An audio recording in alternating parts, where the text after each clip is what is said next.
Hello. So I just woke up not long ago and I have a pretty fresh dream in my memory bank, and I really want to get it out there because I'm trying to honor the dreams a little bit more, and I haven't been having too much recall lately, but I'm working on it, so this is kind of how I'm working on it. I also want to say that as far as increasing recall is concerned, if you're having, I guess, a period of not having the best recall, it helps to talk through the dream in present tense and write your dream down in present tense. So if you're telling anybody about your dream, just talk about it like it's happening right now.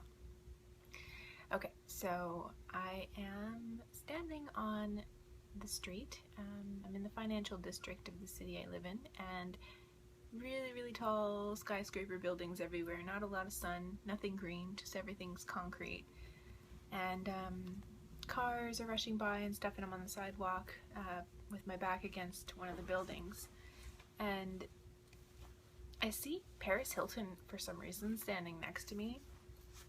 And I don't ever think about Paris Hilton, but my guess is that with all this Paris stuff going on, my brain accessed that as part of the associations to the word Paris. Anyways, so I'm standing there, and she's got this big huge cell phone that's like the size of her hand, and she's like scrolling down, and I can hear the sound of her like acrylic nails, which are like really long, as she's like scrolling, and she's not looking at me, and she's like, so like, I want to float or whatever. And I'm standing beside her, and I say, well, yeah, you can do that. Go ahead. Yeah, floating would be great for you. And she says, I want to go to the one on Lakeshore.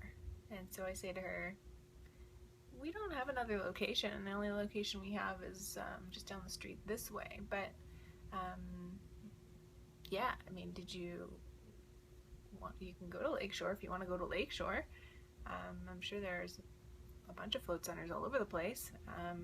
So she says, no, this is the company that you work for, and I want to go to that one. So I said to her, okay, yeah, let's.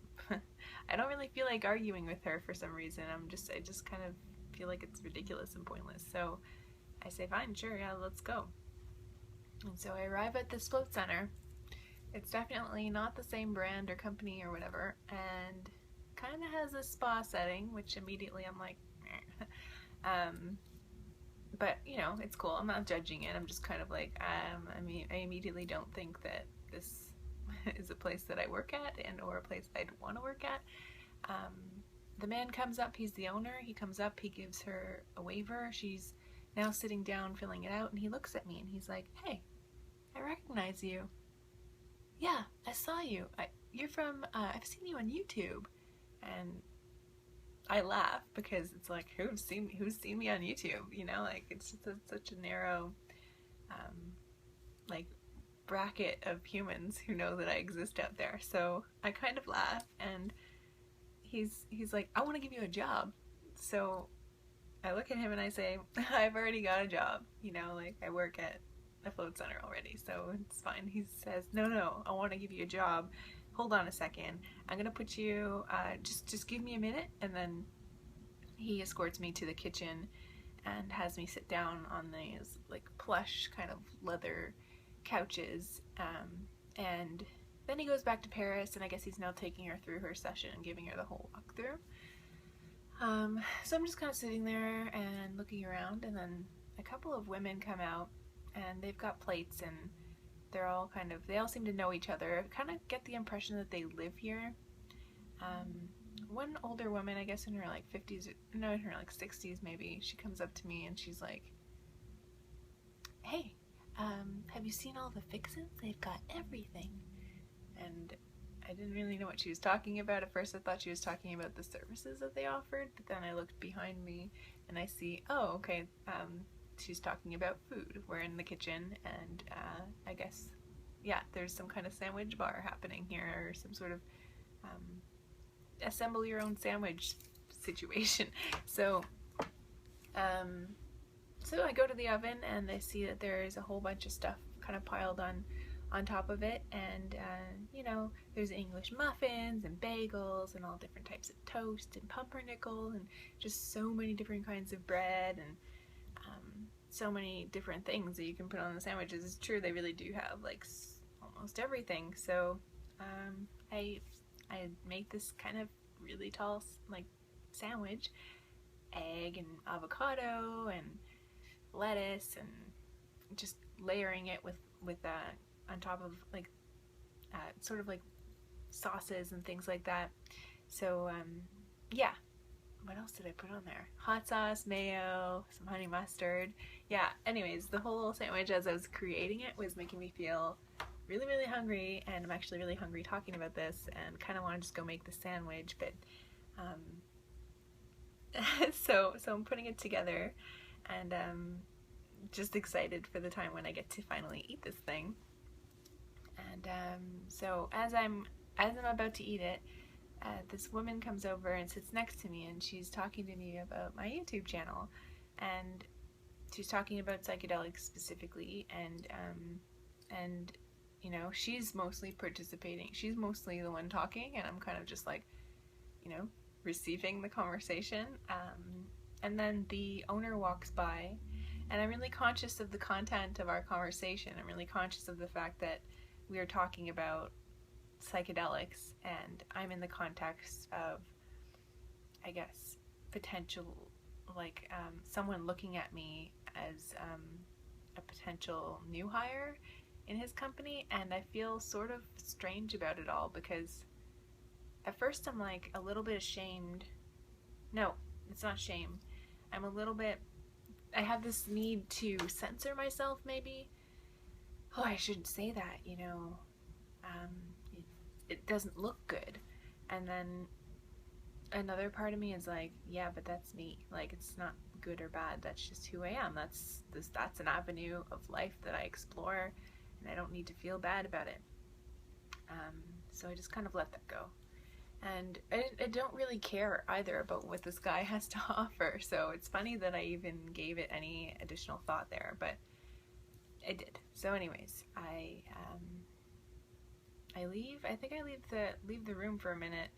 I don't know. I think I just wander around. There's a little bit of a gap there now in my recall. I come back and I find that my sandwich has been picked through. So, and not just that, but I also see a woman currently picking through it. Like, I know that it's been previously picked through, but there's also now a woman who's like peeling the egg off the top of my little sandwich mountain.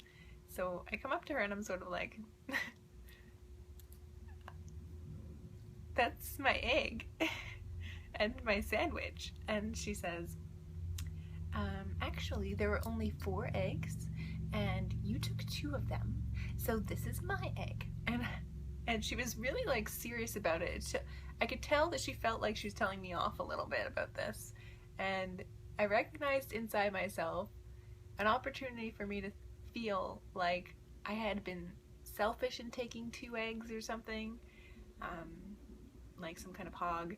But I see myself, I push that aside, and then once I've moved that aside in my mind, I laugh. I'm like, okay. So I just put the sandwich together, and now I'm like walking around with it. And through this little corridor, I see a glass window. Look, a sliding glass door. And there's a man standing on the deck outside, and he's got a dog. And he's a really tall man. He's got like shaggy brown hair. And it looks like he's got this kind of beach feel to him, like he's been on the beach for a while, and like he's not from here, like not from a place that has all these skyscrapers. So I'm holding onto my sandwich, and I go through the door, and I close the door, and I'm like kind of eating the sandwich periodically, like through this transitional space. I come outside, and I say to him, you guys look like you can be in a Wes Anderson film, like super cute. And the dog is like really happy to see me and stuff, and happy to see my sandwich. And then I go over to the man and I say, this is the best sandwich ever. And then I hand it to him, and he grabs it from me, and he's distracted as he's taking his hand back. I realize his other hand is here, and he's like, "I'm sorry, I've got to go. I've just received the best sandwich ever." And then he like puts his phone back, and then he's got the sandwich and he's eating it, and he's looking at me like he's intrigued by me, and I don't really care because I see his dog, and his dog's got this ball, and he runs away to this river, sort of like a very shallow, narrow, not too narrow, but maybe like 16 feet wide or 12 feet wide. And he runs to the edge of this river, and he's laying down next to it with this ball, and he's looking at me like panting and really like, you know what to do next. So I look down at the ball and I grab it, and I'm like, okay, yeah, it's happening. So I take the ball and I'm like, cha, and I chuck it across to the other side of the river. And there's a bit of a glitch in events, because what happens is once the ball connects to the other side of the river, there's no dog jumping through the water or making any kind of physical movement to the other location. Now the dog is on the other side of the river, laying in the same position as it was, with the ball in between its paws, and it's just looking at me like, you know what to do. And the man is beside me now, eating my sandwich, or his sandwich, I guess, and I could feel that he wants to talk to me about something, but I'm actively ignoring him because I find him attractive, and because I know he finds me attractive, and I don't want anything to do with that right now. So I pretend like he's not there. And then I decide, I don't know, there's a chunk of something that happens. I don't know. I think what happens is I just appear on a dusty dirt road. It's not far from where I just come from. It kind of feels like this lakeshore location was actually much farther away than I thought, and it's not even in the city anymore. And it's yeah, there aren't even sidewalks here. It's just dirt roads, and I'm walking along this dirt road, and there aren't any people anywhere. I can see evidence that people exist here, though, because outside of all of these houses and stores and things, there's also like a dock that goes out to the water. I see books just scattered around on the ground, and they're all dusty and like they've been sitting there for a while, and that people have been placing their books outside. And this reminds me of an event that happened a few weeks ago, which involved me actually putting my film school books to the curb in an epic purge that I've been doing for the past few weeks of my physical belongings. So I'm looking at these books, and I see that one of them is like some kind of, it's a technical book on cinema or something, I can't remember.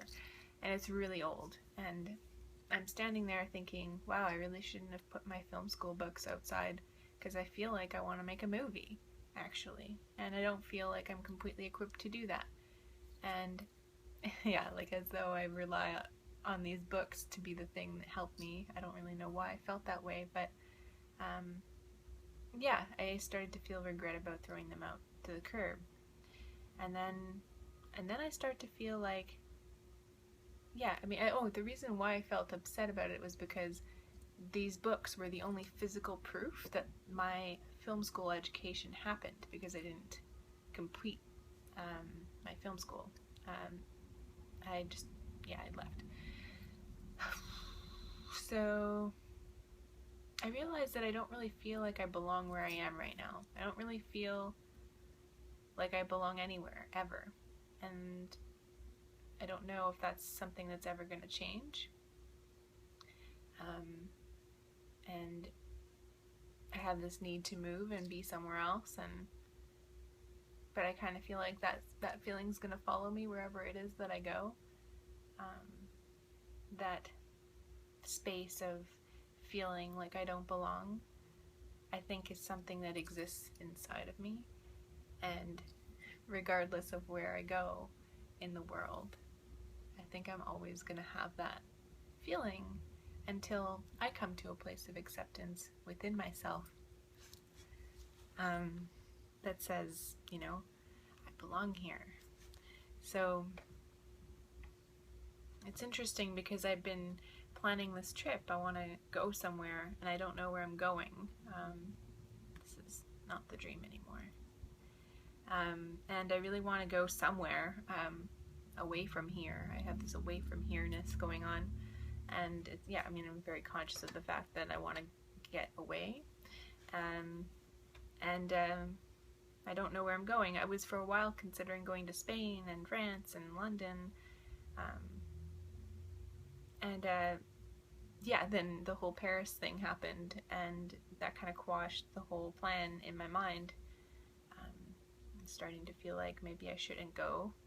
I had this plan to go to an artist retreat in the mountains in Spain. I can't remember where exactly, but yeah, very few people live there, like 86 inhabitants or something like that.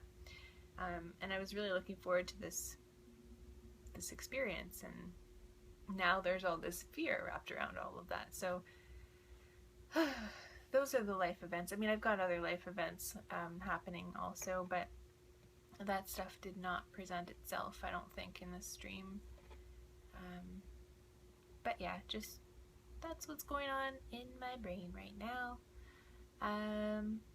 Yeah, I'm gonna try and record more of these as they bubble to the surface. And I'm reading a book. Well, I've picked up a book that I was reading before, and I'm going to be reading it again, called Dream Yoga. So hopefully that's gonna start waking things up. I've got another video that I want to do that talks about the hypnagogic state, that space between waking and dreaming. Again, I still don't know. Is it hypnagogic or hypnagogic? I want to say it's a soft G. It feels like a soft G. Anyway, so I'm going to talk about this this stuff that's been happening to me in the space between waking and dreaming, which has been pretty psychedelic, and I'm wondering if it has anything to do with the fact that I hadn't been floating in the past few weeks, because it all seems to be aligning, and I find that really interesting because floating is all about that space. So yeah, I'm going to explore that in my next video, and it will hopefully be a little bit shorter than this one. This one's 17 minutes now. Okay, so I'm going to cut this one short or long or whatever, and but I will see you guys again in the near future. So I'm probably going to be wearing the same thing, although the video may be uploaded significantly later because it takes forever to upload things. Thank you again to everyone who watches these, and yeah, feel free to leave comments and suggestions on things if you like. Certain subjects that are kind of in the realm of the things I talk about, feel free to make suggestions, and thank you so much, and I'll see you guys all again soon.